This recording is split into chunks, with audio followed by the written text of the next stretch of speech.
All right, here we go. Moe Gangat, our resident lawyer, who's here to break down all the various cases that are happening in hip hop right now. Welcome back to VladTV. Yo, thank you, Vlad. And I'm really excited about my new title, the VladTV resident lawyer. I've been the hip hop lawyer, the Instagram lawyer, the clout lawyer. Now I'm the VladTV resident. That's what's up. There you go. Another trophy to put on that case. Yes, sir. Okay, well, let's get right into it. And I think the first thing we should talk about is Pooh Shiesty.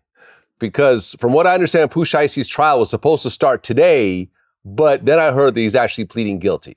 So before we start in terms of what's happening, what exactly has he been facing? I was going to go to that trial. It was starting today. And the reason why I was going to go to that trial is because I've referred to Pooh Shiesty as the #1 draft pick. He was the hottest, I think, young up-and-coming rapper. He had that Back in Blood song. And for me, when I saw that this guy is going to trial with the charges that he had, federal charges, there's a Hobbs Act violation, which basically means that you're using guns across state lines or in a manner that affects interstate commerce. I'll explain to you what that is in a second. And then there's assault with a deadly weapon, and then there's using a weapon in furtherance of a narcotics transaction. So basically they said that, he had guns on him he wasn't supposed to have on him. He shot somebody, and that he was selling drugs using these guns. So when you put all that together, what you got is one of the hottest up-and-coming rappers basically facing life. I mean, he was going to face 20 to life, and that's crazy. And he was going to go to trial. I had to be there. But last week, I think it was Thursday, he informed the court that he was going to plead guilty. And not just Pooh, there were 2 other co-defendants in that case. And both of those co-defendants have also said that they're going to plead guilty. So all 3 guys are pleading guilty. I mean, people know this story. There's video down in Florida, and the surveillance camera, I think it was like of a neighboring parking lot or an apartment complex, shows you what happens in this parking lot where there's a slime green McLaren that Pooh pulls up in. There's another car next to Pooh, and then there's a car with the 2 victims in it. And you can't really see exactly what's going on in the video, but you take the video, according to the cops, if you take this video, you take this McLaren, and you take this man's Instagram posts, the whole story comes together and comes into focus. And what happened here is you can see very clearly Pooh shoots somebody in the ass, takes some shit out the car, drives off. Long story short, he's pled now. And what he's pled to, Vlad, are federal Hobbs Act violation, assault with a deadly weapon, and using a gun in furtherance of a narcotics crime. Those are not small slap on the wrist types of crimes. My guess, this is just a guess, Pooh is going to do over 5 years. Pooh might do more than 10 years. Wow. Wow. Wow. The only thing Pooh has going in his favor. Now, remember how this all unfolded. This was a state court case. This was just Florida state prosecutors on him for this case.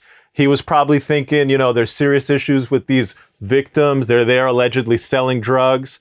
Now we've also learned that one of those victims has been indicted in a federal fraud case.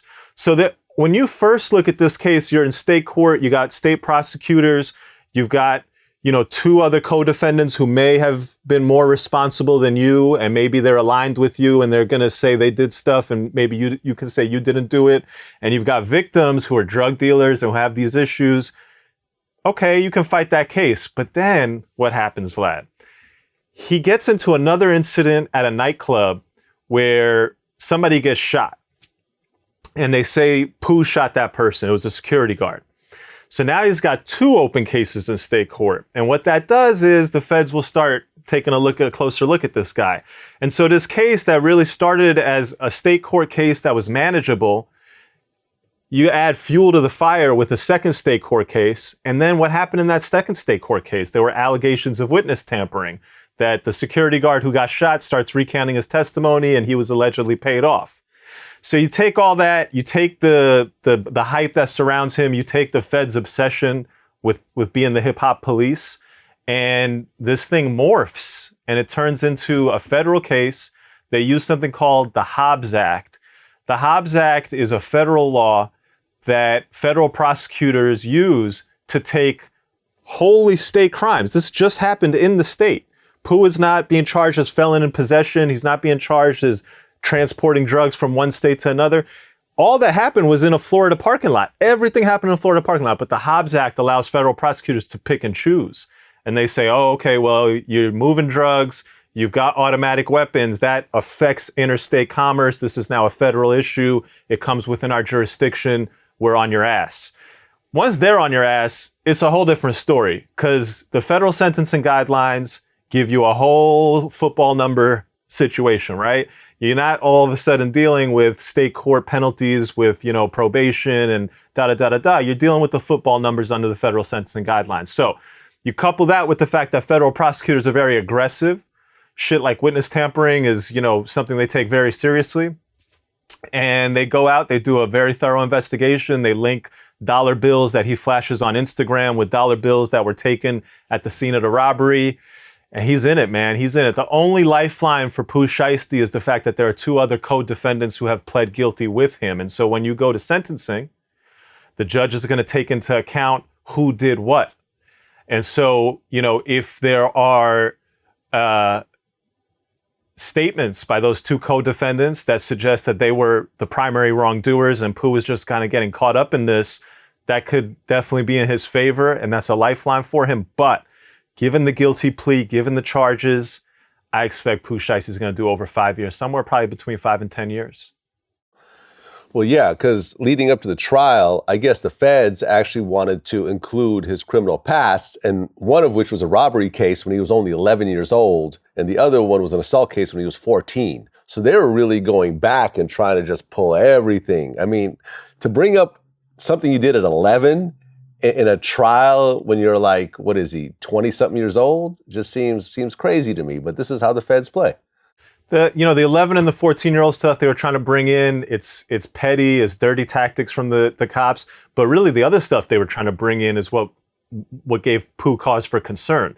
And the other stuff they were trying to bring in is like 10 to 18 incidences of crimes involving the Chopper Gang that they say Pooh is affiliated with. Now, this is very key evidence, because if you look at that video, people got ski masks on. You can't necessarily tell who's in the McLaren, who's in the other car, okay? And you can't necessarily tell who's with who. There's 5 guys in that parking lot. You don't know who's with who and who's on what side. But now all of a sudden, if you try to bring in all this evidence of this affiliation with a gang, and 2 of the people are clearly part of that gang, and 2 of the people are clearly not, and you're in the middle car, you're Pooh Shiesty, and they say, oh, well, this guy's got all this history with the Chopper Gang. What's a jury going to think? A jury's going to say, all right, you were there with those 2 shooters. So that past evidence from when he was 11 and 14 was a dirty tactic, but the stuff that was really problematic for him was the evidence they were trying to bring in that was going to show his affiliation with Chopper Gang. Now, the judge never ended up ruling on what evidence was going to come in and come out, because he told the judge, I'm going to take a plea. Sentencing will probably be, I would say, early January. Yeah, it's crazy. As you were talking, I actually looked it up. He's only 21 years old. Crazy. So yeah. Vlad, how does it happen? How does it happen that you give a 21-year-old kid the world, right? You give him a number 1 hit with Lil Durk. He had that other song with Jack Harlow, SUVs Black on Black. He's got a buzzing album. He's about to go on tour. How does it happen that you give that kid the world and he's still ready for all this gunplay? It's crazy. Yeah, well, I mean, if you've been living one way your entire life and suddenly your situation changes, sometimes it takes people a while to get used to that new situation. We've seen it time and time again. I mean, even the rapper who signed him, Gucci Mane, I mean, you saw all the legal problems he got into even after he had hit songs. So, I mean, it takes a while. Hopefully he can get a relatively low bid and come back out and, get back to his music career. I personally I'm a fan of his music, so hopefully it works out. Well, next in line, NBA YoungBoy. So he was being held with no bail for a while, but then I heard that he was getting bail and he was going to be on house arrest, I believe in Utah, but then it stopped because I guess there was another gun case that came up in California. So explain exactly where he's at right now, because we talked about his case last time, but where is he at moving forward? He's probably still sitting in a correctional facility in the state of Louisiana. What happened here is back in September of 2020, a 911 call comes in and it says, oh, there's these kids with these guns and they're all shooting a music video. So the cops come up on the scene and YoungBoy is there. Other individuals are there. The cops arrest, I think, like 18 people, 15 people. And now he's got a state gun charge for possession by a felon. They also charged him with like oxycodone possession. They charged him with distribution. They charged him with marijuana possession. So that happened back in September. It was a state court case. Didn't seem like no big thing. Probably, he could, it's manageable in my parlance. I would say, you can deal with this. Maybe you do a short time. There'll be a sentence. We'll deal with it. We'll defend it. Fast forward, and unbeknownst to him, the feds pick up the case. Now, he had been charged under Louisiana state law as unlawful possession as a felon. That is also a federal crime. At the time, he wasn't charged by the feds. So the feds are sitting on this. They're deciding what they want to do with him. They're observing him. They're monitoring him. And then eventually, earlier this year, September 2020 was the arrest in Louisiana, music video shoot. Earlier this year, I think it was like April, don't quote me on that, but a couple months ago this year, they decide we're going to charge him, we're going to pick him up. Now, in the process of picking him up, it's very interesting. They don't call his lawyer, and they know who his lawyer is because he's represented in Louisiana, and they don't call his management and say, bring him in. This isn't a violent crime. This isn't a conspiracy. This isn't a murder. This is a status offense, what they call in the federal law. It's a status offense. It's not a violent offense. He's just, his status is not allowed to have a gun, and so he's got the gun. So they get real aggressive on him, and they know that he's got a mansion out in LA that he's staying at, and he's driving out, pulling out the mansion. He's in his Maybach truck. They follow the truck 1 or 2 blocks. They light him up. Truck pulls off. And at that point, according to the cops, according to a police report, the LAPD police report, he evaded police for 2 blocks driving 90 miles per hour. So he also had a gun in the Maybach. That's going to be important. I'm going to bring you back to that in a second. So he evades police. According to the police report, he evades police. He gets sent back to Louisiana to sit on the new federal charge. And the Louisiana judge says, I'm not granting you a bond for many reasons, including the fact that you ran from the police and in an aggressive manner and you endangered society when you did it. His lawyers came back and said, we want to appeal this bond based on certain new evidence. And one of the key pieces of evidence, this is why the Louisiana judge decided to change her mind. And this just happened now in October of 2021. She says, I'm going to give you a bond. One of the reasons I'm going to give you a bond is because the police report was wrong. You wasn't doing 90 miles per hour running from police. The FBI agent who was on the scene and pursued NBA YoungBoy in the course of making that arrest testified that he was doing about 35, 40 miles per hour, which is not running from the police. It's driving until you can pull over, right? I mean, that's kind of what 35, 40 for 1 or 2 blocks looks like. So the judge says, based on that, as well as a series of other factors, I'm going to go ahead and let you out on bond. So now he's got the bond on the Louisiana federal gun case. He's about to get out, right? They're going to post the bond, and he's going to leave. But they get a call from the prosecutors in California, and they say, we're charging him in a separate lawsuit for felon in possession because when we went to go arrest him on the New Orleans charge, in his Maybach truck, he had a .45 caliber. So now he's got a second gun case. Now, effectively, because of the second federal gun case, they're able to basically do the whole bond process all over. That, okay, you got a bond for the New Orleans case, but you didn't get a bond here for the California case. What's going to happen here? Under the federal law, there's something called the Bail Reform Act, which says you get a bond unless the government can show one of 2 things. That based on the circumstances, you are not likely to come back to court, you're likely to run, or based on the circumstances, you're a threat to society. Now, the New Orleans judge, when she first made her decision, and particularly when she went through the appeal, rigorously, thoroughly covered these issues. Is he a threat to society? Is he going to run? And she decided in a very comprehensive and reasoned opinion that based on the fact that you're going to be in Utah, based on the fact that you're going to have an ankle monitor on, based on the fact that you're putting up millions of dollars in property, based on all these factors, I don't think you're a risk to run, and I don't think you're such a threat to society that we can't let you out on bond. So she lets him out. At that point, the fact that the people in California are saying, oh, you got to hold him, we got to do the bond process all over again, in my opinion, that's petty. All right, listen, the Central District of California should respect the decision made by the judge in New Orleans, in Louisiana. It's effectively, they're all going to be looking at the same facts. And if a judge in New Orleans thinks this guy can be let out, I'm pretty sure a judge in California is going to think the same thing. And so it's really just California prosecutors and really the whole federal prosecutors who are after this guy being very petty. Remember, it came out, the name of the FBI's operation and investigation into this guy and his crew, what was it? It was Operation Never Free Again. Okay, now look, you got status crimes here, all right? Shit that people do 2-3 years for. And you're gonna say Operation Never Free Again for a guy possessing a gun? You got a kid who was in front of his grandfather's house shooting a music video, touching a gun. He's not at a club, he's not on the street, he's in front of his grandfather's house shooting a video with arguably prop guns. And you guys are calling this shit Operation Never Free Again, and you're appealing bonds, and you're putting holds off new cases. It's crazy, man. When I say the feds got a hard-on for this kid, they got a hard-on for this guy. I've never seen anything like it. Well, why was he supposed to get bond and stay in Utah, of all places?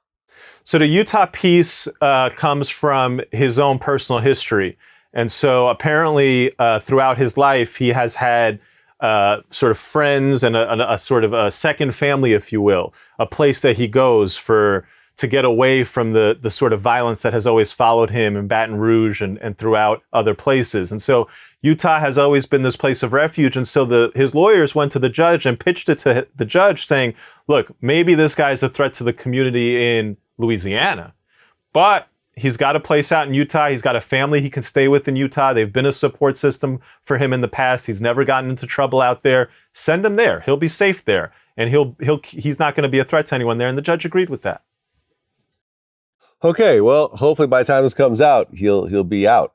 He'll be out. The problem, though, is he's facing 2 federal gun charges. You know, Yeah, I could say everything I want about, it's just a music video. He's just in front of his grandfather's house. But this is how federal prosecutors are charging felon in possession gun crimes when they want to. That if you are sitting next to your friend and your friend has a legal gun and you're a felon and we have a picture of you touching that gun, we're going to charge you with possession and ask for the max. It's crazy. And now on top of that one, he's got the other one where he drives out of his mansion in his Maybach and, he drives 2 blocks and the police find a .45 in the Maybach. So you're going to have defenses. It wasn't my gun. It was somebody else who left it there. But they're going to do fingerprints on it, and that could be a problem for him. It's 2 federal gun cases. He's going to do time unless his lawyers can pull a rabbit out of a hat. And I'll tell you, actually, I was there in court last week, and the judge decided I'm going to give him a bond, and then he gets the hold in California. We'll see what happens with that. But the other part of what the judge was looking at was a motion to suppress evidence. And YoungBoy's lawyers were arguing that, you guys got a call on the 911 saying that there's some kids out here shooting a music video. Y'all showed up at the scene. That doesn't then give you the right to arrest 15 people. That doesn't give you the right to search through 5 cars. That doesn't give you the right to go into the hard drive on a camera and go through that hard drive and pull off pictures of this guy holding a gun. And what this is going to come down to is a series of search warrant affidavits, probable cause affidavits submitted pretty much all by one police officer, where he tries to make the case for why the police were allowed to go in and search these cars and search this camera. In the middle of November, November 15th, the government and YoungBoy's lawyers are both going to submit a briefing, a written argument on whether or not this evidence should come in based on all the testimony that was given at this hearing. And it was an almost 3-day hearing with multiple witnesses. A lot of police officers were asked to testify and cross-examined. And I'll tell you, from what I heard in that hearing, there was some shocking revelations in terms of the police officers admitting that they said stuff in their probable cause affidavits that then led to these warrants that was just wrong. One of the biggest, okay, you're going to see this, is the officer writes in this affidavit that we had reports that these individuals, young black males, were possessing guns and brandishing them. Now, brandishing under the law has a very specific legal meaning. Brandishing means to take a weapon and flash it at someone or show it to someone in a violent or a threatening manner. And YoungBoy's lawyers asked that cop. He said, what's your basis for saying that these guys were brandishing the weapons? Did the 911 caller say that? Did somebody observe that? How are you writing in your search warrant affidavit brandishing? And the cop said, oh, well, to me, brandishing means, displaying. That's not what brandishing means. Brandishing doesn't just mean, in Louisiana, I can have a gun and I can have open carry. I could show a gun in Louisiana. And if I'm brandishing it versus showing it is two different things. It's literally the difference between arguably assaulting someone, right, by threatening them, and doing something completely legal, which is walking around with my gun. And so there's a lot of stuff that's going to come out in that Louisiana case where he has a legitimate shot at beating the case. But then he's got to go to California and deal with the same charge and the same set of sort of penalties. The penalties in the California case are a little bit less because in Louisiana, there were 2 guns that they're charging him with. And there were these grips that they put on the guns that help it sort of with the recoil and you can let off. It turns it essentially into an automatic weapon. And so the penalties in the Louisiana case are more significant. In the California case, the penalties are less because it's not 2 guns, it's just 1. There's no grip, so there's no enhancement. But look, he could beat that Louisiana case. I truly believe he could beat that Louisiana case. And then he's going to California and still fucking facing mandatory minimums. Crazy. And, since getting locked up, he had the #1 album in the country. Only one of 3 artists to be locked up while having #1 album, along with Tupac and Lil Wayne. I believe he had another child while locked up. I think he is close to 10 children right now, only 21 years old. No, I think 22 years old. 22 years old. 22, that's right. Yeah. Realistically, let's just say he beats his Louisiana case and he ends up not beating the California case. How much time is he facing? So it comes down to the sentencing guidelines. I think if he catches just the 1 charge, gets a good plea on it, mitigating factors, just a guess, man will probably do 2 to 3 years. Okay. And he's already done close to 3/4 of a year. He's been locked up now, so he has that credit. Yep. YNW Melly has been locked up for quite a while. And from what I heard recently, that they're trying to actually get DNA evidence to tie him to the scene of the crime. #1, what exactly is this case about and where is it heading? So this case looks like it's heading to trial. YNW Melly looks like he's going to go to trial facing a double murder charge with his life on the line. They're not seeking the death penalty. Prosecutors have said, I think it was based on his age or for whatever reason, they've said they're not going to seek the death penalty, but he'll be facing, double life sentences. What this case is about is anyone's guess. There is so much there are so many things that could have happened based on the evidence that has been released that we really can't even begin to try to understand what the hell happened here. According to the cops, their theory of the case is that Melly, his co-defendant, Cortland Henry, and the 2 victims, the 2 deceased, get in a car from a recording studio. And that another car also leaves the recording studio all at the same time. According to the cops, at some point when Melly's car is driving, something happens, whatever, and Melly shoots these 2 individuals inside the car. That's their working theory, that they were in the car and Melly shot these 2 guys. As for Cortland Henry, they say he's not the shooter, and they say that because Cortland Henry, the day of the shooting, was interrogated by police, and he submitted to a gunpowder residue test. And so he didn't have any residue on his hands. So the cops say, all right, Cortland wasn't the shooter. Melly shot both these guys. Then the cops say that after he shot him, what these guys did is they drove to another place and they tried to stage a drive-by shooting. And so the cops, they haven't shown all their cards yet, but from some of the very early probable cause affidavits in this case, the cops rely on a series of what could be very credible forensic analysis, or it might be total fucking junk science by a small town Florida police department. So what they basically say is, look, this is why I think it might be junk science. They actually, because they don't have like a forensic expert, and they say, oh, using string, detectives were able to, they literally use string and sticks to look at trajectory patterns. And so based on that, they say, look, there's no way that these guys told us that a car pulled up on their passenger side, unloaded, the drivers ducked, and these guys got shot. The cops say there's no way that lines up, because if you look at the entry of these bullet holes, it would have been from the other side. And then they just start piecing together all this stuff about, the trajectory of bullets and what really happened here. Then the cops go to cell phone analysis. And their cell phone analysis is saying that, look, Melly was in the car when the drive-by happened. And Melly and Henry's story is that Melly got out of the car way before any of that stuff happened. So this is very interesting because two things. One, just because Melly's cell phone is in the car, it does not mean Melly is in the car.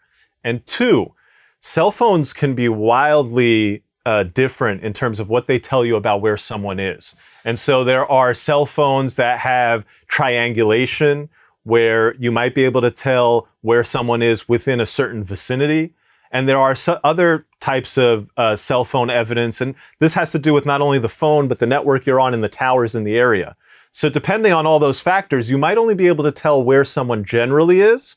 In other cases, you might be able to tell where someone is exactly. Now, we just don't know right now the veracity, the credibility of the cops' forensic evidence speaking to, where these bullets came from and whether, in fact, it shows that it was a drive-by or whether these guys are lying about a drive-by. And again, we don't know what the cell phone tower data is going to be in terms of whether it's going to hold up and showing that this guy was exactly there, let alone whether he was with his phone. So huge questions abound. And now you get the entry of this DNA evidence. DNA evidence is very much a silver bullet. Depending, if it's you and your wife and you're accused of killing your wife and your DNA is found on your wife, it's not a big deal, right? But if it's you and somebody who's just a friend, and now all of a sudden they have something that you're wearing or something that other person is wearing, and blood splatters on it, that's a little more questionable. We don't know right now what DNA evidence the cops are looking for. There's going to be a hearing coming up in a couple weeks, and that's going to be a big hearing that the cops are going to have to show their cards more in terms of what exactly the DNA evidence they're looking for. But what the cops have said so far, what we know is that there's a jacket. On that jacket is one of the victims' DNA, and the cops believe that Melly's DNA is also on the jacket, and that this jacket was, I don't know who in the car had this jacket on, but somebody in that car had this jacket on, and the fact that everybody's DNA is on it proves it. Under Florida law, the judge will decide whether or not YNW Melly has to submit to an oral swab to then give his DNA, which will then be used to match. But this case continues to be questions abound. Huge questions, lots of evidentiary considerations, and a case that looks like it's going to go to trial. Well, based on what you said, the co-defendant agreed for a gun residue test on his hands. Should I assume that Melly did not agree to that? It's a good question, Vlad. So what happened here is the co-defendant shows up at a hospital with the two victims and says, we were just in a drive-by, and he's trying to get them help. And so then the cops show up at that hospital. At that point, they interrogate the co-defendant. He submits to the gunpowder residue. Melly never comes to the hospital. Instead, according to Melly, at some point after the car left the studio, he got out of that car and got into another car because they were just going to different places. So Melly never gets questioned at that time. What ends up happening, and this is another case of cops, they could call his lawyer. They know who his lawyer is. They could just have him submit to an arrest. But instead, they let a warrant go out and they try to pick him up. The reason why cops do this is if I tell you I'm coming to get you, you obviously don't have anything illegal on or around you when I come to get you. If I don't tell you that I'm coming to get you, I'm hoping that when I come, I have an arrest warrant and I'm going to be able to search you and I'm going to be able to search the vicinity of you. And so I'll have some more charges. In this case, they did the same thing. They waited a couple weeks, they get the warrant, and kind of mud in their face. They go to a show where they try to arrest YNW Melly. They grab YNW Melly, only one problem. It wasn't YNW Melly. So they end up arresting a kid who looks like YNW Melly. They think it's him. It's not him. Anyway, eventually he then surrenders to cops. And at that point, he's invoking his Fifth Amendment right to remain silent. At that point, he's not going to say anything. He's not going to give you any of his DNA. He's not going to submit to a gunpowder residue test. But it would have been irrelevant because at that point, the gunpowder residue test wouldn't work. You would need it pretty close in time from the shooting. Yeah, well, I mean, from what I understand, the two people that were killed were actually his friends. I remember I interviewed his manager, Track. I mean, he even described how close they were, how they were in his music videos and everything else like that. So, I mean, it's just a very tragic situation. I hope it works out. You know, it looks like he's facing trial because he probably was given some sort of ridiculous plea deal. I think so. And I think, you know, it's a common thread in these cases. You know, you have Pooh Shiesty on top of the world, still ready to risk it all. NBA YoungBoy. I mean, is there anybody who has a more promising rap career, criminal issues aside, is there anybody who has more promise or even more notoriety currently than NBA YoungBoy? And he's still out there in the streets of Louisiana shooting videos with guns. And now you got this guy, Melly, where, you know, he was trending, he was buzzing, and he's in and around these situations. I don't think our criminal justice system understands the lens through which a lot of these guys see the world. I don't think they understand their circumstances. I don't think they understand their environment. I think if they did, we wouldn't get shit like Operation Never Free Again. We wouldn't get shit like holds from a California court when a New Orleans court looked at everything and said, it's okay, let this guy out. And I think you get situations where the pleas are just not there. They're not reasonable pleas. I'm guessing they're probably giving him enough time that he wouldn't have a career on the back end, and that's why he's saying no. Okay, Nicki Minaj's husband, Kenneth Petty, who was, I guess, pled guilty years ago to rape, has to be a registered sex offender. I guess at one point he moved from the East Coast to California and he never registered as a sex offender in California. And now he's actually facing charges over that. So tell me about his whole case and where it's going. 1995, he is 16 years old and he pleads guilty to attempted rape and he serves 4 years. Fast forward, more recently, he gets pulled over and he's in California. The police investigate his whole situation and they learn that he's got this conviction for attempted rape. He's got to be registered as a sex offender in California and he's not. He was registered in New York, but he's not registered in California. That's a criminal charge. Failing to register is its own separate crime. The penalties on that range pretty significantly. So under the California law, he could do anywhere from a minimal sentence of 5 years supervised release to being incarcerated for multiple years. In this case, he takes a plea bargain. And so him and the prosecutor agree that he will plead guilty in exchange for a lower sentence. Not a cooperation agreement. He's not reporting anything to anyone. He's just saying that I'm not going to fight the case. I'll accept responsibility. You guys don't have to go to court and you'll give me a lesser sentence. So his sentencing is set for January of 2022. What do I expect? I expect he's going to get something on the low end. There's a lot of factors here that suggest he's not intentionally failing to register as a sex offender. He's not what the law is meant to stop. He's a guy who back in 1995 got convicted, right? And then he does his time and then he registers in New York. At some point he moves to California. He probably just didn't know. Okay. So whatever the case is, I think he's going to get a minimal sentence, maybe just, supervised release, nothing more than that. What's interesting here is that the lawyer for his alleged victim goes to the judge in this failing to register as a sex offender case and says, you should not let this guy plea. This guy is an awful human being. He should be locked up.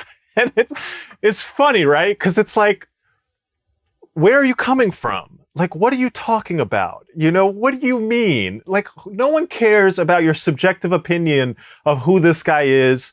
No one cares that you think he should be locked up. We care about the crime, failure to register as a sex offender in California. This man has taken a plea. The government has offered it to him. What are you talking about? Now, we know what that guy is talking about. That guy is trying to get money from Kenneth Petty and from Nicki Minaj. And he's trying to get money, really, in my opinion, by using the press. Now, he's got a lawsuit going, but he seems way more interested in the press. And this is one of the arguments that Nicki Minaj's lawyers are going to make. So let me take you to that. Kenneth Petty, January 2022, he'll get sentenced for failing to register. It'll probably be a minimal sentence. We'll see. Nicki Minaj, however, and Kenneth Petty are also being sued in New York for a couple things. One, the victim of the 1995 attempted rape is suing Kenneth Petty for civil liability. You tried to rape me. I'm emotionally distressed. I suffered injuries. Lawsuit. We see these types of lawsuits all the time. I think it's an incredibly credible lawsuit. Okay, and interestingly, her lawsuit was filed in 2018 for an attempted rape that happened in 1995, and that's made possible by the New York State Child Victims Protection Act, a law that was filed really motivated by the deluge of lawsuits from the Catholic Church sex abuse scandals, where kids were sexually assaulted when they were very young, sometimes 20, 30, 40, 50 years ago. Much time has passed, statutes of limitations have run, but because we're aware of how many of these have happened, the state legislature went and passed a law that opened up a little bit of a grace period. And they said, for the next year, if you have a very old child sex abuse case, we're going to let you come in and the statute of limitations will be ignored. And then COVID happened, and so they extended it so that there was almost like a 2-year period that these child victims could come and file a case. So the woman, the victim, is able to file a lawsuit against Kenneth Petty on the basis of that. Filing a lawsuit against Kenneth Petty is probably not going to be terribly useful because he probably doesn't have a lot of money or assets in his name. However, there's Nicki Minaj. And Nicki Minaj has what plaintiffs' lawyers like to call deep pockets. She's got a lot of money. She's the person you want to go after in this situation. So he then files a lawsuit against Nicki Minaj where he argues that she has been involved in, I'm not exactly sure what. I've read the lawsuit. It's a little hard to parse out what this guy is saying. And this is one of the arguments Nicki Minaj's lawyers makes, which is essentially that this whole lawsuit should be dropped because it doesn't make any sense as applied against Nicki Minaj.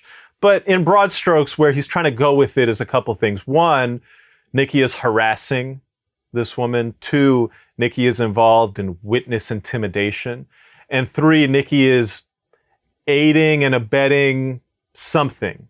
She can't be aiding and abetting the rape. I don't know if she could be aiding and abetting her own harassment. I guess maybe she's aiding. It's in my opinion, not the best drafted lawsuit. So anyway, what happens with that lawsuit? So that lawsuit gets served, right? And then the time for Nicki Minaj and Kenneth Petty to respond to the lawsuit passes. So you have like anywhere from 20 to 30 days from the date you're served, or maybe something else depending on what exactly is going on. But you have a certain amount of time to respond to the lawsuit. Nicki doesn't respond within the time. And this guy goes in and he asks the clerk for a default judgment. Now in New York, in the court that he's in, there's this 2-step process. First, you go to the clerk, and the clerk is just there to decide whether or not it was served and whether the time has passed. And then after you get that, you go to the judge, and the judge will decide, okay, well, what are the merits of your claims? How much money should you get because this person failed to respond in time? In this case, this lawyer gets a call from Nicki Minaj's lawyers, and they say, look, it's been a couple days. There was a mix-up. You know, Nicki's manager was supposed to tell me that I've been retained and send me the money, but there was some confusion over whether they were going with another lawyer. It's been a few days. Do you have an issue with just withdrawing your request for that first default? And I'll put in my response. That guy, and I get those requests once a day. Maybe if I'm having a slow time, maybe I'll get that request once a week. Somebody I've sued is calling me. Their lawyer is calling me. He's saying, hey, I just got retained. I need a couple days. Maybe the time has passed. My bad. And I'll say, okay, it's fine. No big deal. Why? Because the judge is probably going to say that. If it's only been a couple days, if the person has retained a lawyer, if they're ready to defend the lawsuit, the judge isn't just going to be like, oh, you're 3 days late. Tough nuts. I mean, they could. I've never seen it happen within, the circumstances that I'm describing.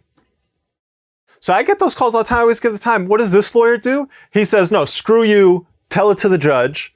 Mind you, there's nothing in front of the judge. It's in front of the clerk. so he's not really going to go to the judge. And then he goes immediately to the press. And he says, I just got a call from Nicki Minaj's lawyer, and we're going to get a $20 million default judgment, and he has no excuse for not showing up, and he can take it to the judge.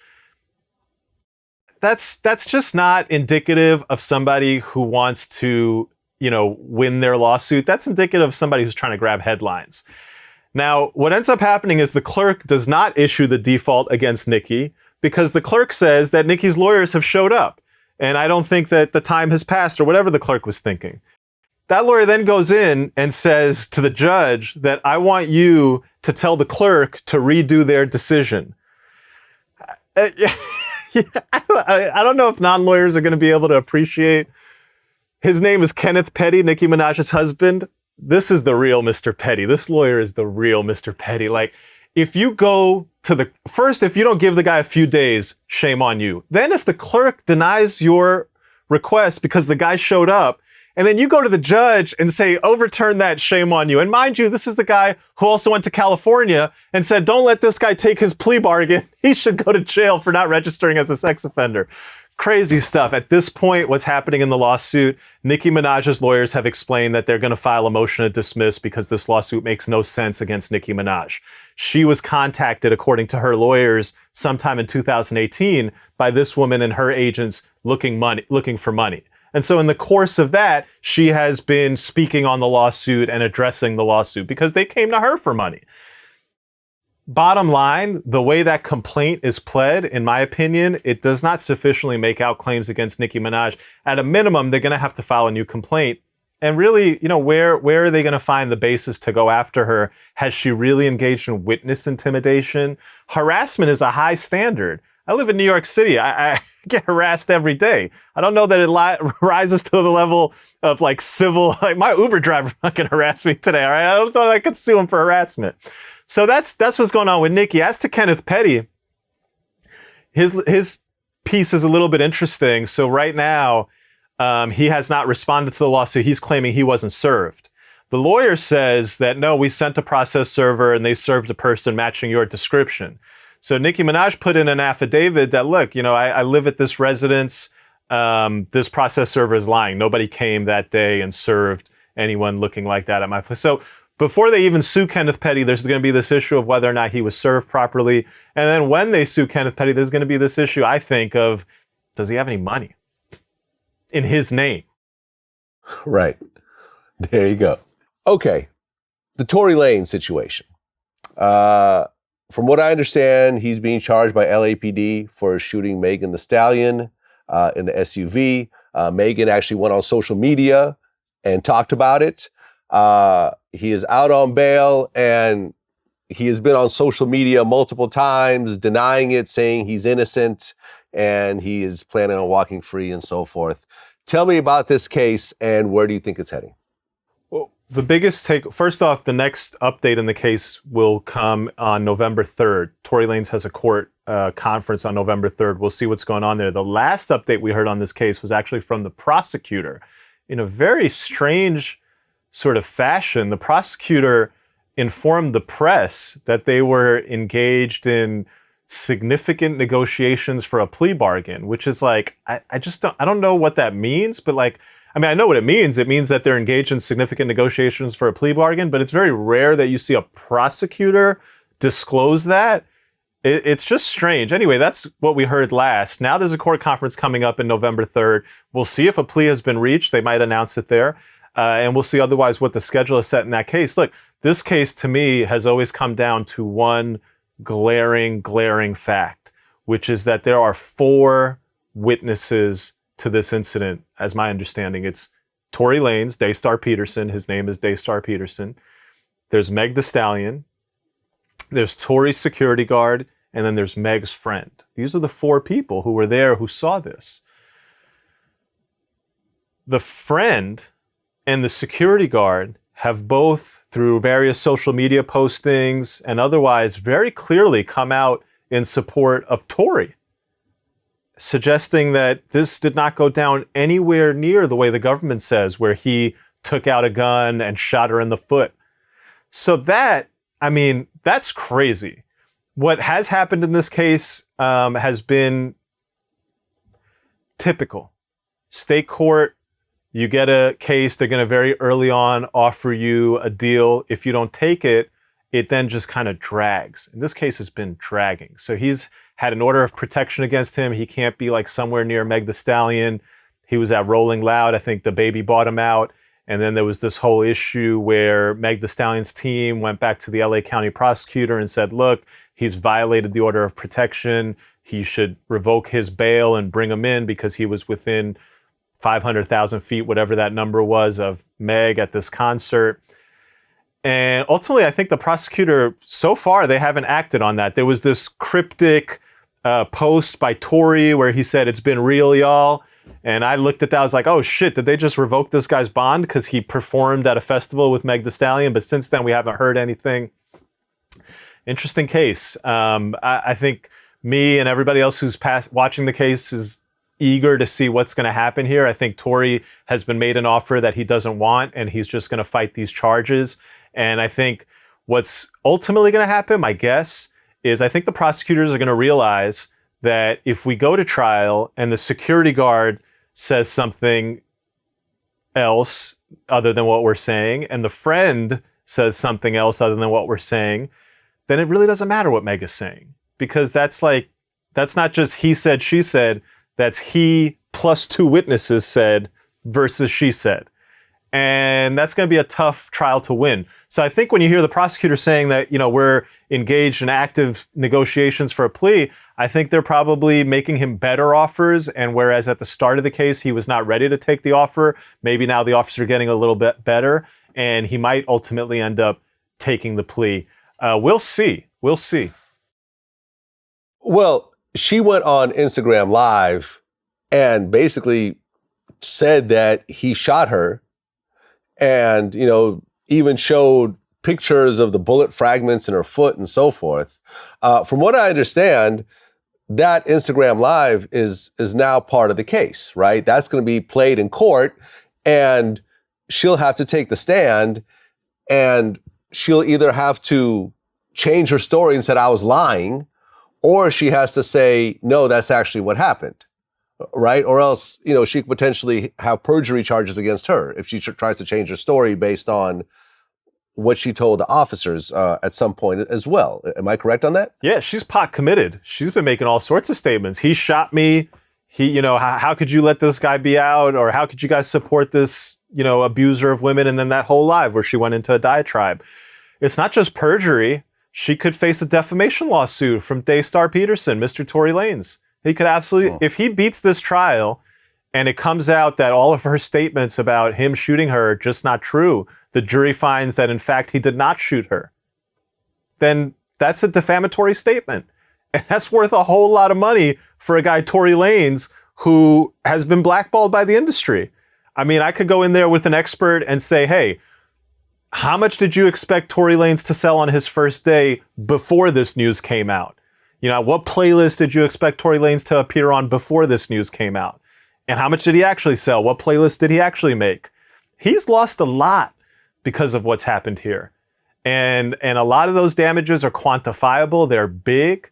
And if ultimately this case goes to trial and he shows that he did not shoot her, it's not just perjury, it's defamation.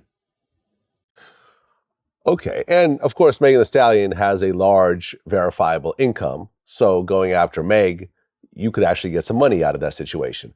But it comes down to who shot her. Did she shoot herself? Did her female friend shoot her? Did the security guard shoot her? It doesn't really make any sense from my point of view, outside, that's different from her actual story. But then again, I wasn't there, so I don't know.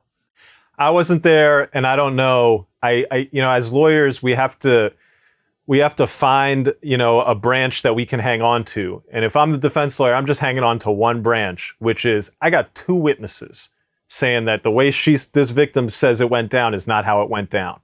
And that's a lot. That's enough for, if I was his lawyer, to say, we're not taking this plea. Well, there you go. Guess we'll see what happens.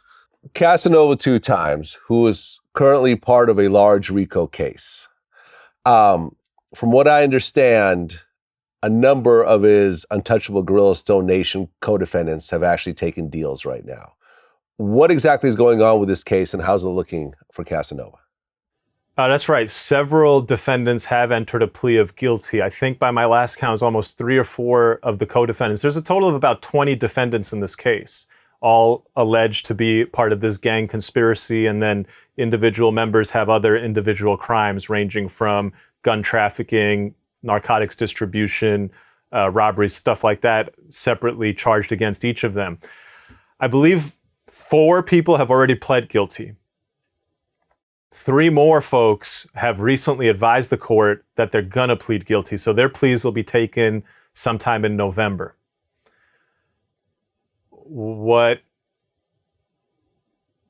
should be happening with the remaining defendants is they should be closely monitoring this situation and seeing what these guys are pleading to and what they're admitting to, and understanding what they're going to testify if there's any trial that eventually happens. As to Casanova, he remains a defendant with his plea of not guilty to the count of being part of a gang conspiracy, as well as the other charge against him is narcotics distribution. This is a tough case for Casanova. They don't have any particularly direct evidence of Casanova pulling any triggers, possessing any weapons, selling any drugs. They don't have direct evidence of Cass doing that. But they have him basically being a front man. They have him basically, I think the most damning piece of evidence they have, and they use this against him when he asked for a bond, is there's a message or an email that he authors where he's inviting everybody to a cookout. It's just inviting everybody to a cookout. He said, yo, come to the cookout. And they say that this is actually him inviting gang members to the cookout. And there's some stuff in that invitation that you got to be there. If you don't be there, you're going to be wiped out. Now, that could just be me talking to my boys like, yo, y'all better come to my cookout. You don't come to my cookout, you're fucking dead. According to the feds, though, this is the leader of a, just the most violent criminal gang, one of the most violent criminal gangs, ordering people to be at a mandatory meeting and that they will be beat up and thrown out of the gang if they don't show up. That's the strong, in my opinion, from what I've seen, that's the strongest piece of evidence they have against it. Now, whether other people testify, we don't know. But other than that, the cops are relying on some really speculative stuff. They say, he went and he did YouTube interviews and he admitted to robbing people with guns. Yeah, that was stuff that he did time for. And he served his time, and none of those crimes are alleged in the grand jury indictment. None of those crimes are alleged to be in furtherance of a gang conspiracy. Those statements that he made have nothing to do with this federal case at all. Total reach from the feds on that. Some of the other stuff the feds are trying to use against him to bring him into this case. Oh, well, before we arrested him, he posted a picture of a rifle. He's not holding the rifle. He could have been anywhere. It could just be a picture of a gun he likes. Oh, well, when we arrested him, we went into his iCloud and there were all these pictures of these guns. He's not even holding any of the guns in his iCloud. You don't even know where they're from. It could have been anywhere. Crazy shit. There's another piece of evidence they used against him at the bond hearing. They say, we had set up we bugged one of the meeting rooms at a jail, Auburn Correctional Facility. They bugged the whole room. And so, the alleged leaders of the gang, one of them is incarcerated. He was holding meetings in that room. And not Casanova, some other guy came by one day. So Casanova never even visited him while this room is bugged. So another guy comes by, and this guy told the leader of the gang that Cass fired a gun at a poker game. When? Was it self-defense? Was it a gun that somebody dropped because they were using to shoot him? What the fuck does it mean that a guy fired a gun at a poker game? You're all of a sudden part of a federal indictment into a criminal. How is that establishing? it's weak evidence. Some more of the evidence they go into, oh, well, when that guy went there, he was talking to the leader. He said Cass always has a gun on him. Okay. I mean, like, where are we going with this? Like, where is the actual evidence of Casanova? And then they go to his weed brand. He was in California and he took a picture with these big bags of what appears to be marijuana. You don't know if it's marijuana. You never seized any of it. And he's got his brand on it. It's called 2 Extra. And he was selling it to gang members. He texted somebody. He said, yo, I got quarters of this or units of this going for this much. That shit could have been CBD. It could have been fake weed that he's scamming people from. It could have been weed that he marketed and never sold. I mean, this is literally the evidence against Casanova, right? But here's the reality. They have a case to build a conspiracy if they can show that this guy was out repping the gang, that this guy is taking money and kicking it back to the gang. This guy is helping recruit people to the gang. When Casanova comes out, he had friends, right? And so if those guys are involved in activity and now he all of a sudden helps them financially, he could get caught up in that gang charge. And that's exactly what's happened here. There is no, that I've seen, there is no direct evidence of this guy doing dumb shit, right? Oh, one other piece. They said, you know, as recently as 2018, there was a violent assault at a New York diner. Really? Let's take a close look at what happened with this violent assault committed by Casanova at a New York diner. Somebody else pled guilty to it, and Casanova was offered a deal by the prosecutor in New York for simple assault. Basically, just the most, you know, just take a misdemeanor charge. They offered him a misdemeanor on this violent physical assault. I mean, the prosecutors, the way they're able to use RICO, this is a prime example. This is a guy who all the evidence that's actually against him is what I've told you and is laughable in terms of trying to put somebody away for 20, 30 years on criminal RICO conspiracies. But the reality is, if his people are involved in criminal activity and he has financial support, if he's on social media supporting, if he is arguably recruiting people in, they build a gang case and they name you in it, and you do the same time as everyone else is, or you do a significant amount of time, way more significant than just for your individual actions. So it's a real tough case for Cass. I bet his lawyers are actively monitoring this case and just explaining to him, you know, what the possibilities are in terms of how much time he could do if he goes to trial and what people might testify if he goes to trial. Well, the people that are accepting plea deals, are they going to be testifying against him? Don't know. So some of those pleas have been entered, and some of those sentencings are going to happen still. And so at the sentencing, you would know. And so I think the first sentencing is scheduled. Sometimes the government might move to seal it, and they might do that stuff behind closed doors, so you don't know who's going to testify against you necessarily until, you know, you move for asking for more. And then the short answer, Vlad, is we just don't know. And that is the $1 million question that his lawyers are going to be looking to answer. Yeah, and you know, when you talk about him getting out on bond, we actually had the audio of that. And in the audio, they actually played an interview that he did with Nick Cannon where he said, oh yeah, I'm not really, you know, I'm not associated with any criminal activities, but yeah, you know, I'm still ape.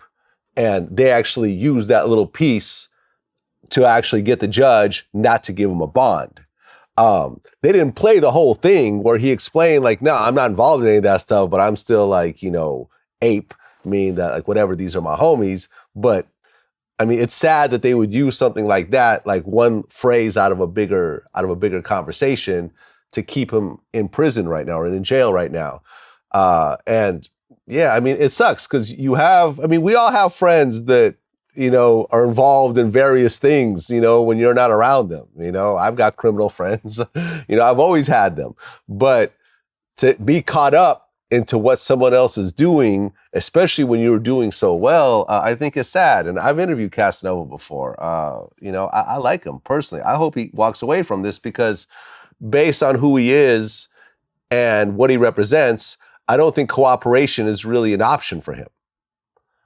I don't think he's going to testify against his friends in order to walk away himself. At least I don't think so. I mean, we'll see what ultimately happens. But if I were to bet on this, I would say that he will keep his mouth shut, and that might really hurt him at the end.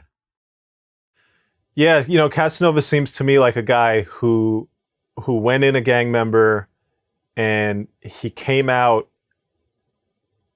wanting to disassociate himself from all that stuff. And he came out a guy who was walking the right path. I have not seen any evidence that he did anything wrong. The fact that he maintained some of his old networks, the fact that he maintained some of his old relationships, the fact that he's got some money right now and people who he used to know who are hard up for money and he might help them out, that's what's being used against him in a way that's just crazy. All right, maybe you bring somebody in and you say, look, we as society, we don't want you associating with this. There's penalties and we send a signal. But like the rap that he's facing, basically talking about taking away his whole life, it's just a huge disconnect between the criminal justice system and the people that it acts upon. One of the key principles in the law is clarity, transparency, consistency. And that the idea that if we subject people to laws, we should strive to have laws that are clear to people. We should apply laws in a transparent and a consistent manner to people. And I think if you look at these cases, these guys, they have no idea the way these laws are being applied against them. And it's not fair. Fundamentally, it's just not fair. JayDaYoungan was reportedly arrested on accessory to second-degree murder. What exactly is going on with this case and where is it right now? So this was a shootout in rural Louisiana. There's like hundreds of people at a party, essentially kind of like in a field. And there's a shootout that happens. And it's a crazy shootout. Like when the cops arrived at the scene, they found AR-15 casings, armor-piercing bullets, heavy stuff. And the cops have a tough time figuring out what the hell happened because there was hundreds of people in a field in rural Louisiana. How do you build a crime scene out of that? There was a 21-year-old mother who the cops believe was an innocent bystander. She was shot and killed. So the cops do their investigation and they end up looking at a kid who was also wanted for another murder. Now, this other murder, they say, started with music videos. That one guy made a video and he was part of a gang and he's talking shit about another guy who's in a gang. And so the other guy makes a video and they go back and forth. Eventually, the two see each other. One guy shoots the other guy. Then JayDaYoungan gets caught up in this because the cops say that they're looking for this shooter, the shooter from the first murder that they investigated through music videos. And they also believe he was involved in the shooting at the rural Louisiana field party where the 21-year-old gets shot. And they say JayDaYoungan helped him evade arrest. It's not clear from the court records exactly what they're saying he did. A lot of times in these court records, they just say the charge or a very general description. They don't actually specify what's going on. If I had to guess, they're saying that he was an accessory by helping him evade arrest, and they're saying he obstructed justice. What they're probably saying is he probably gave him money maybe to run, or he gave him a place to hide out or stay, and otherwise sort of helped him just kind of run from police through financial means or any other sort of benefits he could give him. JayDaYoungan has obviously pled not guilty, and we'll see what happens with the charge. That case was investigated by an FBI task force looking into street violence. Now, this is Louisiana, and they're there in Baton Rouge, and they're there in New Orleans, and they're there. They're sitting there, I think, because of NBA YoungBoy, but we'll see. I mean, how many FBI task forces are there And I'll just take you back to the YoungBoy case. So the FBI, one of the key issues that came out in this Louisiana case is, aren't you guys just targeting this kid? Aren't you just targeting him? And they're like, no, we didn't target him. We got a 911 call. That's why we showed up. Okay, well, 3 hours after you get the 911 call, didn't a special member of an FBI task force show up at the scene? They're like, yes. What are the chances that an FBI special task force is sitting in Baton Rouge, Louisiana for any reason other than NBA? I mean, we got street crime gangs everywhere. You telling me in cities the size of Baton Rouge, every single one of those, we've got FBI task forces? Anyway, so this FBI task force is involved on the JayDaYoungan situation. They're investigating it.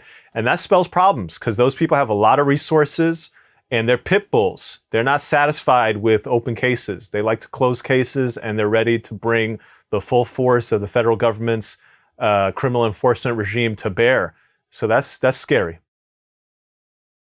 Yeah, I mean, I've interviewed JayDaYoungan in the past. It's been some years. Very talented guy. I hope it works out. I hope it works out for him. I mean, this sounds like kind of a loose, grasping at straws kind of case. It's not like he's murdering anybody or he was holding the gun or anything else like that. Sounds like he's just being tied to something that someone else did. Yep. And they're using music videos on him too. They're using music videos and say, oh, we see this guy with this alleged shooter and they have guns in the video. And, his lawyer it's kind of getting played out at this point, but his lawyer's like, well, if this was a country music video talking about a shootout on Dixie Road, would you still use it as evidence? Fayne from Love and Hip Hop Atlanta has been sentenced to 17 years for PPP fraud. I guess he had submitted a $3.7 million loan application. He claimed that he had a trucking business that had 107 employees with a monthly payroll of $1.5 million. From what I understand, all that was false. And from some of the things that he bought with this money was $40,000 in past due child support, $85,000 for jewelry, $136,000 for a Rolls Royce, and $907,000 to start a new business in Arkansas. That's right. Am I forgetting anything here? There are a couple more things, but none of it was used to pay employees. Let's put it that way. This guy got 17 and a half years, $4.5 million restitution. Once he gets out, he's going to be on supervised release. I mean, look, with the PPP, they're making examples, The reality of the matter is there is a large number of people who have committed PPP fraud, and there's a small number of people who are going to get convicted or who are going to get investigated and convicted of PPP fraud. And so when you are one of the few who get arrested and convicted, the penalty is going to be a make an example out of you penalty, because we have to show all those other folks that we can't get, and we have to get them scared, and we have to send a signal that this stuff is, it's not as easy to get away with as you think. He didn't just get hit with the PPP charge. The reason why the years are so much is they also charged him with a Ponzi scheme, basically committing a fraud on a very small number of people. There was actually only 20 victims to his alleged Ponzi scheme fraud. And according to the feds, what happened is when COVID came up, money starts drying up and he's not able to sort of move money from one account to another and show these guys that their money is okay. The whole thing is about to collapse. And so he's got to go and get this PPP money to keep kind of rolling over. It's crazy. He convinces 20 people for the better part of a decade, more than a decade even, possibly, I'm not sure exactly what the number is, but for a huge period of time, he convinces these people that have got this trucking company, that your money, your investment is secure, we're making killer returns, here's the latest statement, we're all good, another banner year. And then COVID happens, a lot like what you saw with Bernie Madoff and the onslaught of Ponzi schemes that were uncovered during the 2008 financial crisis, which is just when credit markets freeze up or when the economy as a whole sort of dries up, the cash flow stops. And cash flow is what a Ponzi scheme is. And that's what this guy got caught up with.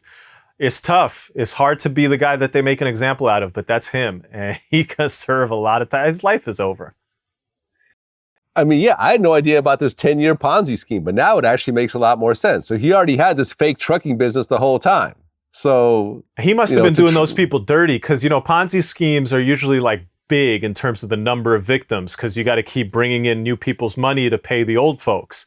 But it seems like with him, he was just kind of holding an investment for a very long time from a small number of people and just constantly telling them that the money is good, the business is running, your returns are there. Yeah, it's crazy. Does the government have any chance in hell of actually recovering this $3.7 million that they gave him? That's a good question. He's been ordered to pay restitution of $4.5 million. I'm guessing he doesn't have any of it because that's how Ponzi schemes work. Right. I'm guessing he doesn't have any of it. I mean, if he had it, he would have. I'm guessing he doesn't have any of it. Yeah, I mean, it's crazy also that someone who's doing a Ponzi scheme for a decade decides to go on television and be part of a reality show, which ultimately I think is what probably put the final nail in the coffin. Because if he was just some random guy, they probably wouldn't have gone after him in the same type of way. He probably wouldn't have even hit anybody's radar like that. That's the right. fact that this guy's on television. Okay, this makes it more interesting. This is our clout chasing moment, that we could use someone that everyone from this particular community knows about. And yeah, I mean, okay, so you can get back the $85,000 jewelry, you can get back the Rolls Royce and sell it. This $907,000 to start a new business in Arkansas, I wonder what that is. That sounds kind of crazy. I mean, I do wonder what that is. You're absolutely right. When it comes to the PPP fraud, most of them are just sort of like people who own businesses who have no notoriety, no profile. They found a guy with a profile and they nailed him. So an influencer on TikTok did a video that went viral where he tells his viewers to report strippers to the IRS. And he's allegedly making $60,000 a month by doing it. Yes. Now, you are very involved, as lawyer for workers, you're very involved in this whole thing. So, number one, is this a real video? Is this actually something that he did, or is he just lying about the whole thing? Well, I don't know if the video is real, and I don't know if it's something he actually did, but this is a real thing. It's called IRS whistleblowers. And basically, if you know that somebody is committing tax fraud, you can report them. And if you report them, the incentive for you is you could collect typically between 15 and 30% of the penalty that the IRS collects based on your information. So, give you an example. Let's say you have a bunch of Instagram videos of a stripper making money. And over the course of, say, a month, she has posted, every weekend how much money she made that weekend. And you can tell from those 4 videos that she has made $100,000 in the month of January. You can go to the IRS with your videos. There's a form. It's a whole form with it. You can also hire a lawyer.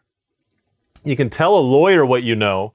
The lawyer will help you build the case. You're essentially building a case of tax fraud that the IRS will then pick up and assess a penalty on. So you go yourself, go with a lawyer, say, here are our Instagram videos. Here's this person's name. Here's where she lives. If you look up her tax filings for this year, I bet you won't see any of this income reported. And the IRS will, on a case-by-case basis, decide to act on your information. And they might take your information and issue, notice to the person that, hey, we're auditing you, or maybe your information is so good that they're just saying, hey, we're bringing a criminal case against you because we believe we have evidence showing that in 2020, in the month of January, you made $100,000, but when we look at your 2020 tax return, it says that your total income for that year was $92,000. So it stands to reason that not only did you not report $8,000, but you probably made, extrapolating from that January figure, you probably made close to $1 million and you didn't report any of it. So if you do all that and the IRS then assesses a penalty, you get a piece, right? So let's say somebody made $1 million and they pay no taxes on it. Really, their effective tax rate was like 40%. And so they owe the government $400,000, and the IRS files a case and a penalty is assessed of $400,000 on that person. You're going to take home 15 to 30% for providing the information that led to that case. Now, in practice, what the IRS is looking for is 2 things, or call it one thing, a big slam dunk. Okay, so if you've got somebody who has evaded a lot of taxes and you've got all the evidence on them, they will absolutely take that. They will absolutely charge them, and they'll give you that piece if they recover it. And like I said, you can get a lawyer to help you with that whole process. And you see this concept of a whistleblower lawsuit throughout legislation. What do I mean by that? So the IRS tax code has a provision for whistleblowers that says if you know anybody evading taxes, let us know. Likewise, you'll see it with the EPA, the Environmental Protection Agency. You'll see it with the PPP program. All these laws where the government either gives people money or is supposed to collect money from people. You can snitch, you can report, and you can say, hey, I know this person is evading this or this person is doing that. And you're blowing the whistle, and you get a percent of whatever the government ultimately collects. Look, this guy, I don't think he's. Let's look at that video, right? That video is sort of contemporaneous. It's either at the same time, couple days, couple weeks after the girl posted her counting the money. So she wouldn't report that income until the following tax year, right? So if I'm counting money right now on my Instagram, I don't have to report that until April 2022, right? And I might file for an extension. So from that perspective, it seems a little suspicious. Also, the idea that he's doing it as just kind of a constant enterprise, making $60,000 a month, I don't know. That just doesn't add up to me. It's not that like rote, you know. It's more like the IRS is going to look at it on a case-by-case basis. These cases drag on. The money would come in sort of fits and bursts, not necessarily a steady revenue stream. But hey, if he is, whatever, more power to him. You know, snitching pays. Not only do you get out of criminal sentences, but you can go and make yourself a little scratch. Yeah, I mean, it's pretty crazy. And, you know, listen, at the end of the day, how many strippers actually record and pay taxes on every dollar they get at the strip club? I'm sure 0% is the proper number. But, you know, how does the IRS actually even prove that? Like, you know what I'm saying? Like, it's a slippery slope. But I mean, at the end of the day, I mean, the IRS is not trying to take half-court threes. They want slam dunks. Like, you better have a very tight-knit set of evidence for the IRS to look at and go sue someone. Otherwise, they're just going to dump it in a pile of trash. Exactly. I mean, I've been audited before, and I sat in, you know, it took me weeks to get my stuff together because I was very disorganized. This was like, when was this? This was maybe 12 years ago or something like that. Yeah, right after the housing crash, I remember, because that's usually what happens. After some sort of big economic downturn, usually the government gets that money back, whatever bailout money they paid, they get it back from auditing people and doing stuff like that, or going after the PPP loans and so forth. So I remember going through that whole process and sitting down with the IRS agent, and you know, they went through my QuickBooks and they said, well, this big charge, what's that? And I pulled out the paperwork and showed them. What about this big charge over here? Okay, that's a transfer. Well, show us what bank it went with. Okay, here we go. And then after doing that multiple times, he basically said, okay, we're just going to drop this case. This all looks legit. And you know, keep on going. So at the end of the day, pay your taxes. Right. Pay your taxes and, you know, go on and live a good life. Stay off that federale shit, as our guy Pop Smoke would say. Okay, so this was something that I've talked to with some of the Chicago guys that I've interviewed recently. You know, like, for example, you know, the Ruga interview and so forth. And what I brought up was that the mayor of Chicago, Lori Lightfoot, plans on suing gang members for, you know, gun violence and so forth. Now, this just seems really kind of crazy, and everyone I've spoken to just has no idea what this is even about. Is this a real thing, and can it really happen? So this is, you know, I commend the mayor for getting creative and out of the box, but she seems off her rocker with this one. Check it out. We have criminal forfeiture laws, right? So like, if you commit a crime, you can then forfeit the fruits of that crime. We have restitution laws that if you have victims, you pay restitution to the victims. This law is trying to create a whole new way to penalize people for crimes that they've committed and paid their penalty for. What she's saying is this, that if you have 2 or more gang-related offenses in a 5-year period, and if one of those gang-related offenses is a violent crime, then we're going to come back and we're going to sue you separate from those crimes. So you've done your time, you've paid your restitution, you've done your criminal forfeiture. We are now going to file a separate lawsuit against you, and we're going to seek in that lawsuit a statutory penalty of $10,000, so 10 grand extra just because you did it. And then we're going to try to build a case for any money that you've sort of collected as a result of your gang activity. That these are gang crimes in furtherance of building an enterprise. And so now any money that you made through that enterprise, we're going to get. It's basically trying to accomplish what a RICO case would accomplish without actually proving a RICO case. It's insane. I think legally it's just really, really out there where you create a new system of penalizing people for crimes when you've already got a system in place. This is just like, it makes no sense. The words out of, the sort of grassroots community in Chicago, the criminal justice advocates, also are worth mentioning. And their point is basically this, that this city is not beset by a handful of kingpins pulling the shots so that you can go and build a case against these kingpins and stop all of the violence. What is plaguing this city are young kids with access to way too many guns and senseless beefs that get started on social media bullshit. And if you want to stop that, this law is not even going to come close to doing that. And what it's going to do is be counterproductive in a variety of ways. Your focus, your attention, and your resources as the government are going to get sunk into something that's not going to work. And you're going to inflame and anger the communities, because if you actually successfully go after someone, all you're really going to do is take some small-time person who has been convicted of crimes and paid the price and now subject them to additional punitive measures. How is that going to build trust within communities that have deep distrust between police and civilian? How is that going to fix the core problem in these communities, which is a lack of opportunity and financial resources? So this law, this is horrible. This is just terrible. I don't know if she's trying to grab headlines or if she really thinks in her head that this is going to work, but this is a very twisted and freaking stupid idea from the mayor of Chicago.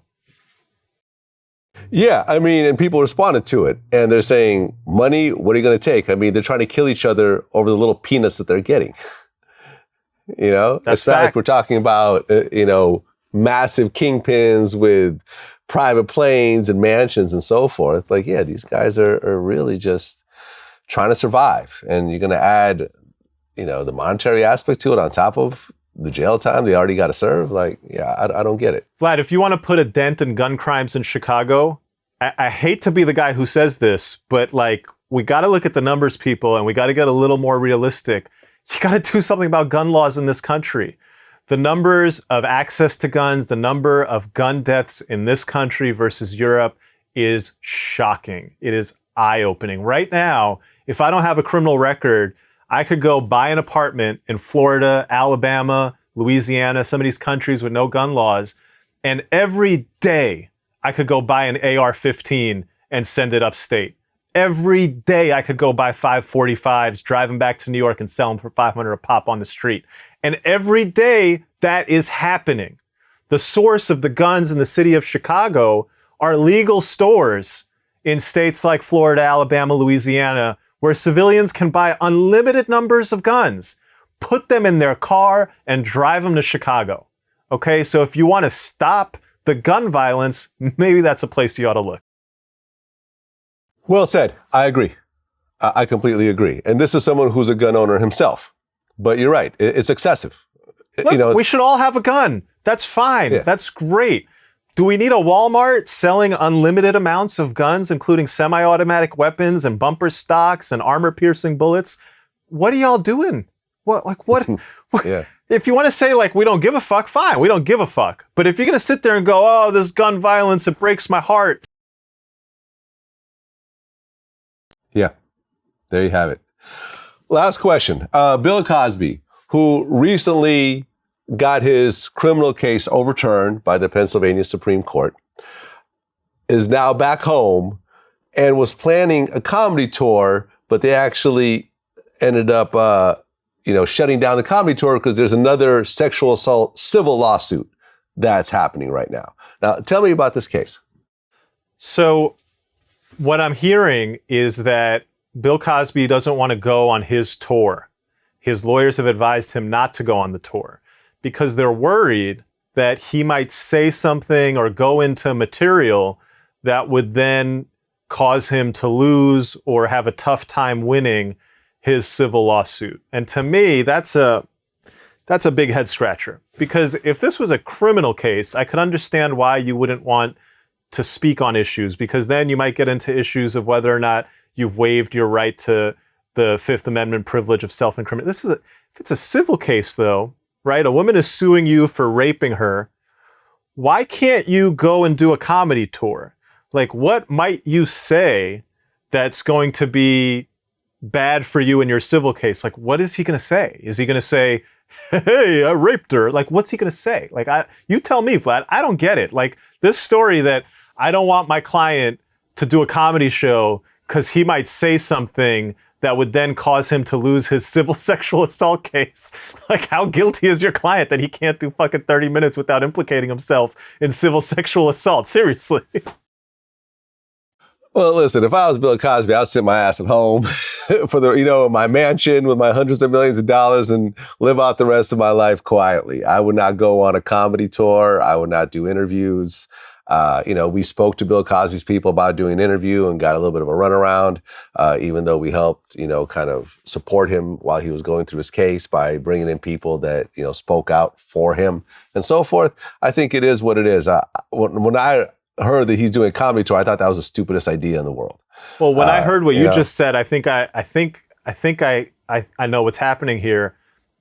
He's probably hiding behind this as cover. He probably changed his mind and said, you know what? This is a horrible idea. Right. And now he's just using this as an excuse to not go out and do that dumb idea that he was going to do. I know, right? Like, who's going to go to these shows, And then some of these clubs have a 2-drink minimum. Let's not forget that. Everybody's getting arrested in the audience. I know, exactly. Well, look, the one thing that we really try to do at VladTV is to show people the right way. Life is not a sprint. It's a marathon. God willing, you're going to be on this earth for many, many, many decades. So if you're making legal money, stop hustling illegally on the side. If you're worried about your safety, hire armed security instead of carrying around an illegal gun. If you're being legally paid, pay your taxes. Act your wage. Everything that you work so hard to build for many, many years, it can be taken away from you in a heartbeat. And you have to start all over again. All these stories, they're showing these millionaires and these people that have millions of fans and have audiences and can generate money legally, sitting in jail, generating nothing. Not being able to take care of their families, not being able to eat whatever they want to eat, not being able to go, and hang out with whoever they want to hang out. So, and it seems like in most cases, they could have avoided the situation themselves. So that's really what I want to push out there. It's not to talk about people's cases and to make judgment about them. It's just to show that you can do it properly. You could have a bad background, and once you get into a better position, you could go and use that new information to change your life and to live out the rest of your life talking about stuff that you used to do before. Absolutely, man. That's facts. I think one thing that everybody needs to understand is that experience is a skill unlike any other. And until you have the experience and the perspective of having been through something, having seen it, you really don't know it and you really don't understand it. Like, if you're out there and you think you understand how the federal criminal justice system works, forget about it, all right? You have no fucking clue. You just don't. lawyers who've been practicing stuff for 20, 30 years don't have any fucking clue. You think NBA YoungBoy knew that when he caught that state charge, the feds are now on him? You think Pooh Shiesty knew when he caught that state charge, it's going to morph into a Hobbs Act thing? They had no idea that the things they were doing were going to lead to these consequences. When I was in that YoungBoy court bond hearing, they played a video the moment the cop put the cuffs on him. And the cop comes up and he puts the cuffs on YoungBoy, and YoungBoy looks at him, he goes, "What are you doing, man? You're fucking up right now. Search me, I got nothing on me. Look around, I'm doing nothing wrong." And in fact, at the end of that day, he was charged with felon in possession, narcotics distribution, possession of marijuana, possession of hydrocodone, possession of oxy. A couple months later, he gets charged now with federal crimes, right? And not just gets charged with federal crimes, he gets picked up and he's got a gun in a Maybach. And now he's got another federal crime. The understanding that there is this incredibly sophisticated, incredibly far-reaching federal criminal justice apparatus that can start investigating what you're doing and just plugging you into little crimes. Oh, you meet the description of this and you fit this and we can charge you with this. And when you add it all up, you go away for life times 30. People have no fucking clue. They have no fucking clue. And I think it's very important not only that people be educated about that, but that policymakers and legislators and prosecutors think about the fundamental principle of the law: fairness, consistency, clarity, transparency. We are not communicating, we are not educating, we are not building laws that effectively serve the people as a whole. They effectively serve a group of people, but you're not doing any justice to some of these kids that we're seeing who get a reputation and get a buzz, and now they're ready to change their whole life, and they continue to act in a way that subjects them to 20, 30, 40, 50 life year sentences.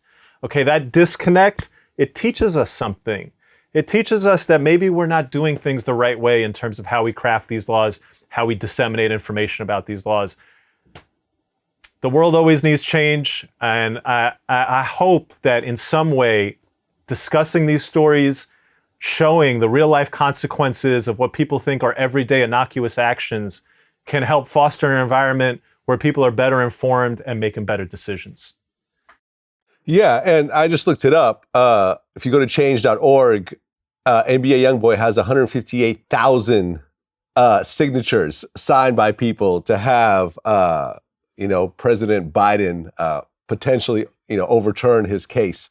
Does this matter at all in the grand scheme of things, these 158,000 signatures? I love that you asked that because, I've been covering the YoungBoy case intently. And I'd seen that petition many, many times.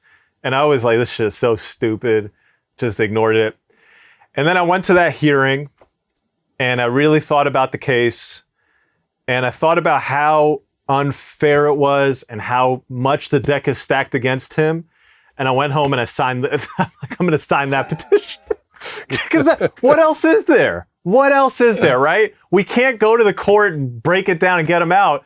Sign that petition, all right? If you're watching this, you're a fan of YoungBoy, or you believe, based on what I've been telling you, that he's getting a raw deal, go sign that petition. I don't know what else we got left. Does it have any impact? Absolutely. Absolutely, Vlad. Look, it's not going to get him out of prison, but everything has an impact. And in this case, that petition, if you could really run that number up, like really, really run it up, it's something people will look at. Yeah, I mean, it's one of the top change.org petitions, period. Run it up. Right? There we go. I'm going to go sign it myself, too. Let's do it. There you go. Moe Gangat, man, appreciate you coming in. Until next time. Vlad, Peace. Thank you, man. Thanks for having me. Absolutely.